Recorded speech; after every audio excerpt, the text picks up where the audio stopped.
Fala galera, tudo bem com vocês? Hoje nós vamos falar sobre uma escola literária chamada Naturalismo. O naturalismo ele vai estudar a mente humana, vai usar do darwinismo, do positivismo, todas as expressões que possam compreender de fato a mente humana, o ser humano em si. O naturalismo ele vem após o realismo, trazendo, é claro, algumas visões ainda do realismo, mas chega os poetas tentando descobrir o que se passa na mente humana, qual é o comportamento humano, como que nós vamos identificar a ciência no ser humano. E aí, nós vamos passar alguns slides agora para trabalhar um pouquinho o contexto histórico do naturalismo e todas as principais características desse momento. Bom, introdução. Proveniente da França, o naturalismo chegou diretamente ao Brasil sem a intermediação de Portugal. Iniciou-se no Brasil em 1881, no mesmo ano do surgimento do realismo, os dois na mesma época, e aí eu quero fazer um destaque muito importante que o realismo e o naturalismo viveram momentos idênticos no mesmo período aqui no Brasil. O Mulato foi a primeira publicação do naturalismo, Aloysio de Azevedo é um grande nome desse período.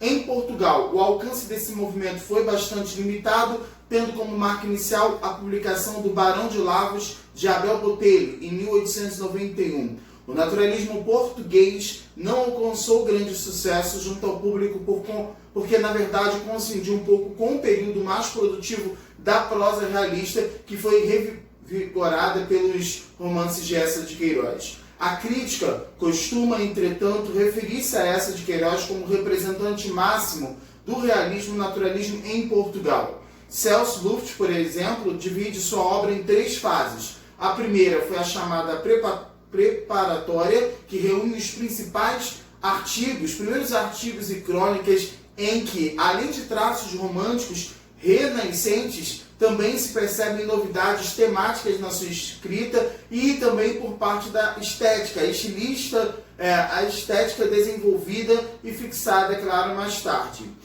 O crime do Padre Amado e o primo Basílio fez atribuir-se a essa o título de chefe da escola do naturalismo em Portugal, da terceira fase, e da maturidade artística. O rigor frio da ciência é substituído pela fé nos valores espirituais. E aí eu quero relembrar que o realismo foi uma escola, o realismo e o naturalismo, que tem como Eça de Queiroz um grande artista e vai resgatar muitos conceitos religiosos. Ou seja, a religiosidade ela aparece tanto um pouco no romantismo como também no realismo. E aí, professor, vai passar aqui, agora nós vamos ao contexto histórico do realismo, do naturalismo.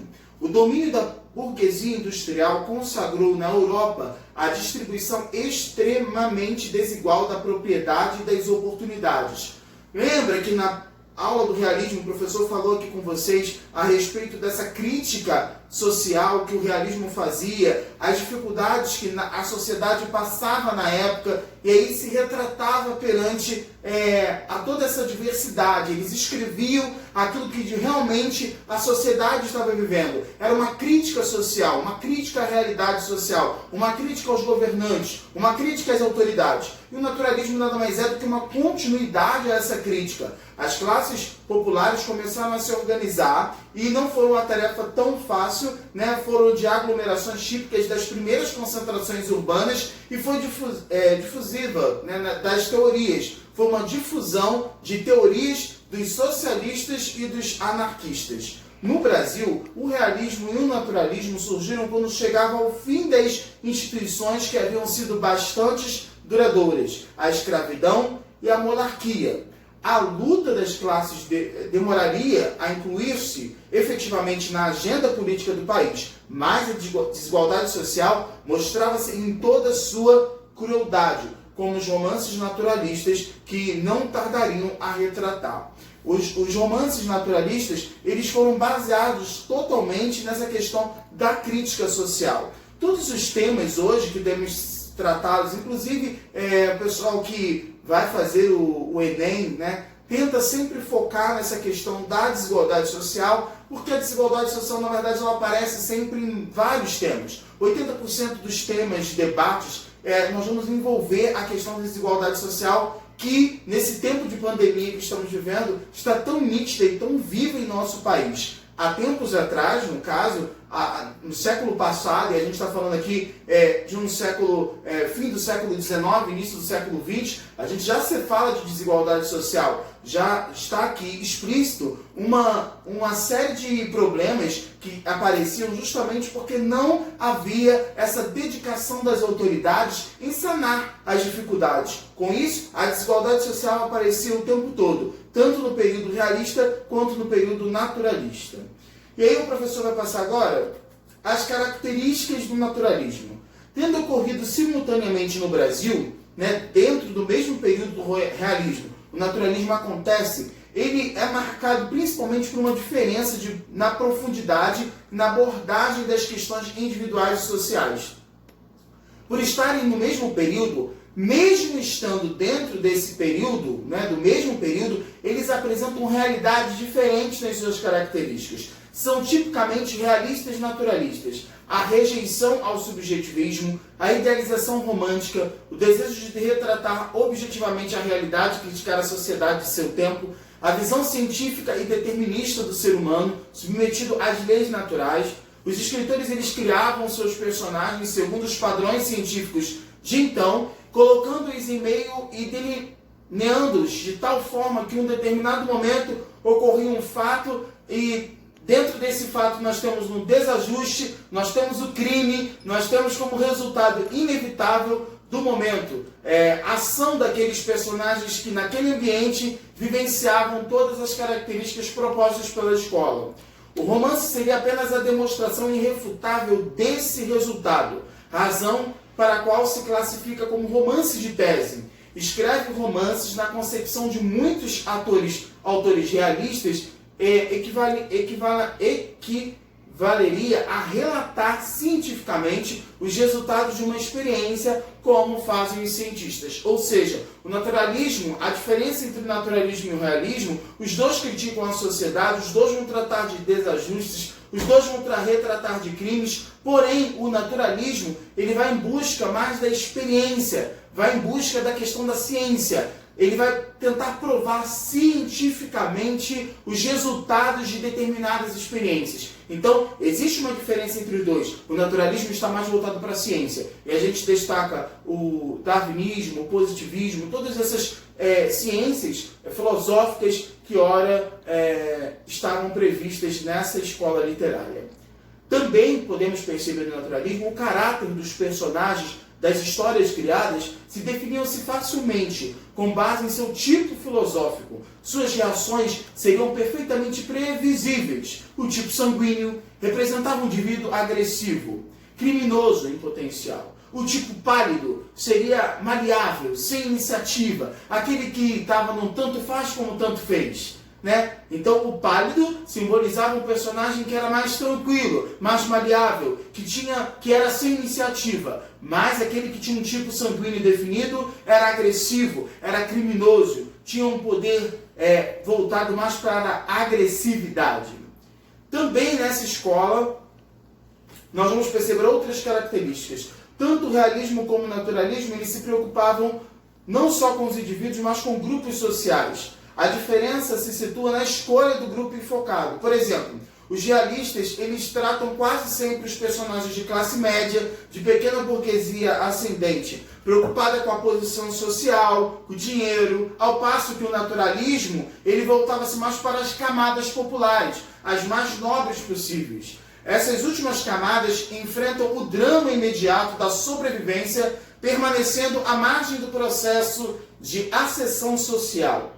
A composição de enredos naturalistas beira muitas vezes o mau gosto, a vulgaridade. No naturalismo ele era muito visto pela essa questão do mau gosto, dessa vulgaridade, o ser vulgar.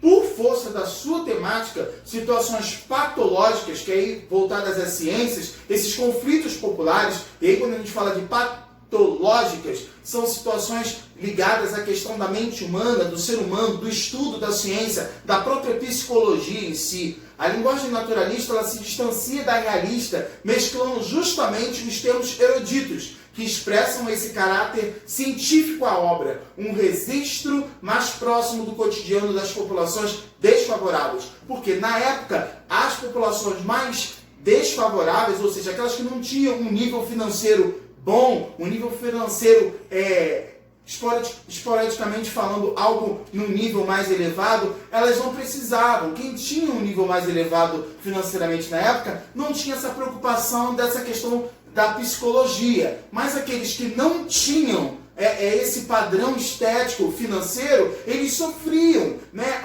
Vamos dizer, a periferia sofria por causa da pobreza. A periferia sofria porque não tinha auxílio do governo, porque não tinha quem pudesse ajudar, quem pudesse tratar. E aí o naturalismo ele vem justamente atacando, pegando justamente esse pessoal da periferia, esses moradores que muitas das vezes não tinham um lar para morar, e começam a construir personagens a partir daí. Ou seja, a população desfavorável, graças à maior importância atribuída aos fatores biofisiológicos, a linguagem naturalista parece inspirar-se diretamente na natureza, empregando frequentemente comparações com os animais e todas as partes que poderiam ser citadas em suas obras. Entretanto, ao contrário do que fazia o escritor romântico, o naturalismo ele extrai da natureza imagens degradantes que se tornam elementos de comparação muito presentes, por exemplo, nos romances de Aloysio de Azevedo. Eu digo que Aloysio de Azevedo é um cara que nós vamos conseguir identificar perfeitamente a visão dele em todo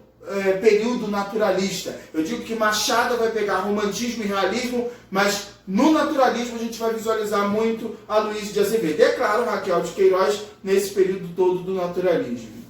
Bom, Aloysio de Azevedo, falando desse cara, olha ele aí, galera. Aloysio Tancredo Gonçalves de Azevedo. Ficou de 1857 a 1913, nasceu no Maranhão. Após estudos secundários, mudou-se para o Rio de Janeiro, a chamado de seu irmão Arthur Azevedo, autor de comédias bastante populares na época. Não sei se vocês lembram, mas nós temos aí alguns romances, alguns períodos de comédia, né? Como, por exemplo, O Curtiço, que é um livro escrito por Aloysio, que é muito divertido, inclusive. Vocês conhecem a história bem do Curtiço.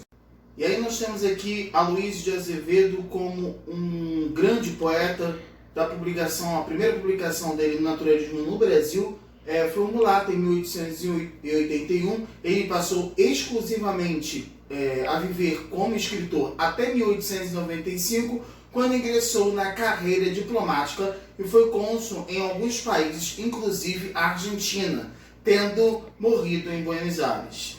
Bom, e aí a gente tem aqui os romances naturalistas, que é o Mulato, o Curtiço e a Casa da Pensão. O Curtiço, como eu acabei de comentar com vocês. Os romances românticos, A Condessa Vesper, Girondola de Amores, Filomena Borges, Os Esqueletos, A Mortalba de Alzira e O Livro de uma Sogra. Os contos nós temos Os Demônios, que foram escritos por ele, e no teatro nós temos, em parceria com Arthur Azevedo, Os Doidos, Casa de Orates, A República e Um Caso de Adultério em Flagrante.